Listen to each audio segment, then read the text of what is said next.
റസൂലുള്ളാഹി സ്വല്ലല്ലാഹു അലൈഹി വസല്ലമയുടെ ഒരു പ്രാർത്ഥനയുണ്ട്. പ്രവാചകൻ പ്രാർത്ഥിച്ചു, അല്ലാഹുമ്മ ബാരിക് ലി ഉമ്മത്തി ഫീ ബുകൂയിഹാ, അല്ലാഹുമ്മ ബാരിക് ലി ഉമ്മത്തി ഫീ ബുകൂയിഹാ, അല്ലാഹുവേ എന്റെ ഉമ്മത്തിന്റെ പ്രഭാത സമയത്തിൽ നീ ബറക്കത്ത് ചൊരിയണേ, എന്റെ ഉമ്മത്തിന്റെ പ്രഭാത സമയത്തിൽ നീ അനുഗ്രഹം ചൊരിയണേ. ഇതിന്റെ പ്രാർത്ഥനയാണ്. റസൂലുള്ളാഹി സ്വല്ലല്ലാഹു അലൈഹി വസല്ലമയുടെ ദുആക്ക് ഇജാബത്തുണ്ട്.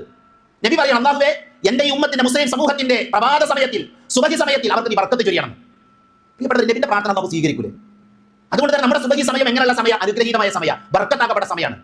ഈ ഹദീസിനെ വിശദീകരിച്ചുകൊണ്ട് ഈ ഹദീസ് ഉദ്ധരിക്കുന്നത് സഹറുൽ ഗാമിദി എന്ന് പറയുന്ന ഒരു സ്വഹാബിയാണ്.